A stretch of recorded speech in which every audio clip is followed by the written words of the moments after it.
आनंदराज आंबेडकरांच्या नेतृत्वात बहुजन समाज सत्तेत वाटेकरी होणार. इंजिनियर सुरेश फड.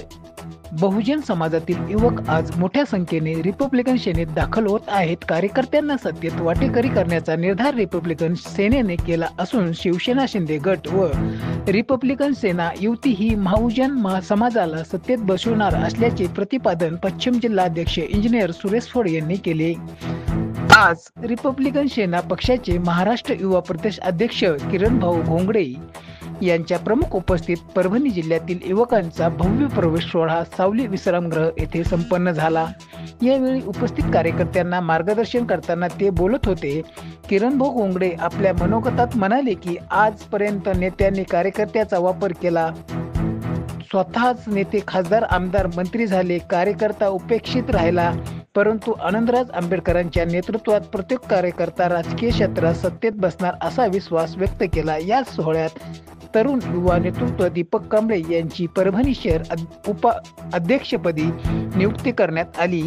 या पक्षप्रवेश सोहळ्यात प्राध्यापक संजय दराडे, लखन जामकर, लिंबाजी कनकटे, नामदेव कनकटे, बंडू गाडे, नामदेव साठे, सुनील कांबळे, चंद्रशेखर कांबळे, बबन शिंदे, आकाश अहिरे सह असंख्य शेकडो कार्यकर्त्यांनी प्रवेश केला. यावेळी राजकुमार सूर्यवंशी, दिगंबर अण्णा घोबाळे, कचरू दादा गोडबोले, प्रीतम वाकळे, चंद्रकांत दुतमल, निलेश डुमणे, सुभाष खिल्लारे, लक्ष्मीकांत पंडित, रवी दिपके, अविनाश खाडे, रवी खंदारे, रवी चौधरी, गजानन सरोदे, नागेश भैया मस्के, बशीर अहमद भाई, अजय खाडे, आर्यन बनसोडे, पंडित आदी उपस्थित. पक्षप्रवेशाचा कार्यक्रम परभणीच्या कार्यकर्त्याच्या मागणीवरून आणि जिल्ह्यातील सर्वांच्या मागणीवरून बरेच कार्यकर्ते प्रवेश करण्यासाठी इच्छुक होते. त्याच्यामुळे सावली रेस्ट हाऊसला ठेवला होता. तर या माध्यमातून आमचे महाराष्ट्राचे युवा अध्यक्ष किरणजी घोंगडे, राजकुमारजी सूर्यवंशी आणि इतर सर्व काही पदाधिकारी यांच्या सोबत आम्ही पक्षप्रवेश करून घेतलेला आहे. तरी रिपब्लिकन सेनेची एकनाथ शिंदे साहेबांसोबत युती असल्यामुळे आमच्या आनंदराज आंबेडकर साहेबांनी तुम्ही मला साथ द्या, मी तुम्हाला सत्ता देतो, या त्यांच्या हाकेला आम्ही प्रत्युत्तर देऊन इथं परभणी जिल्ह्यामध्ये जास्तीत जास्त रिपब्लिकन सेना वाढवून युतीमध्ये आमचे उमेदवार कसे जास्तीत जास्त निवडून येतील यासाठी आम्ही काम करणार आहोत. किती जणांचा प्रवेश? आज मुख्यतः एक 50 लोकांचा प्रवेश झाला.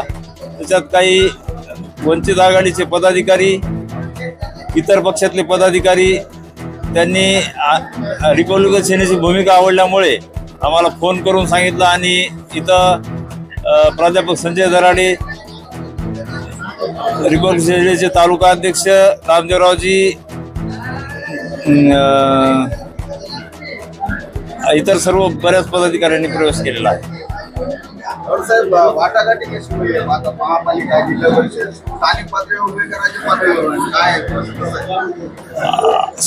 वाटाघाटी आमच्या पक्षाला, एकनाथ शिंदे साहेबांच्या पक्षाला ज्या जागा येणार आहेत त्याच्यापैकी आम्हाला 10% जागा युतीमधून मिळणार आहेत.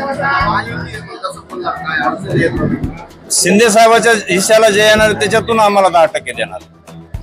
जर नाही झाली युती त्याचं तर ते पुढचं आपण सांगू शकत नाही.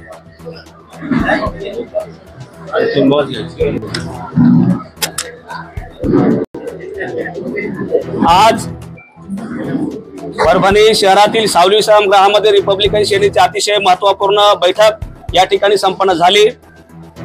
आपल्या सर्वांना माहिती आहे की या महाराष्ट्रामध्ये ऐतिहासिक युती मागच्या महिन्यामध्ये झाली. शिवसेना आणि रिपब्लिकन सेनेची जी शिवशक्ती भीमशक्ती निर्माण झाली आणि त्यानंतर महाराष्ट्रामध्ये मोठ्या प्रमाणामध्ये कार्यकर्ते प्रवेश घेऊ लागलेले आहेत. आणि त्याचाच एक भाग म्हणून आज परभणीचे जिल्हाध्यक्ष इंजिनियर सुरेश फड यांच्या अध्यक्षतेखाली आज या ठिकाणी शेकडो युवकांनी रिपब्लिकन सेनेमध्ये प्रवेश घेतलेला आहे. आणि जे भविष्यामध्ये आंबेडकरी चळवळीतला कार्यकर्ता सत्तेमध्ये गेला पाहिजे, आंध्र साहेबांचं स्वप्न पूर्ण करण्यासाठी परभणी जिल्ह्यातील कार्यकर्ते अतिशय ताकदीने या ठिकाणी कामाला लागलेले आहेत. आणि मला ठाम विश्वास आहे येणाऱ्या काळामधल्या ज्या स्थानिक निवडणुका आहेत या स्थानिक निवडणुकांमध्ये आंबेडकरी कार्यकर्ता सत्तेत गेल्याशिवाय राहणार नाही असा मला या ठिकाणी विश्वास वाटतो.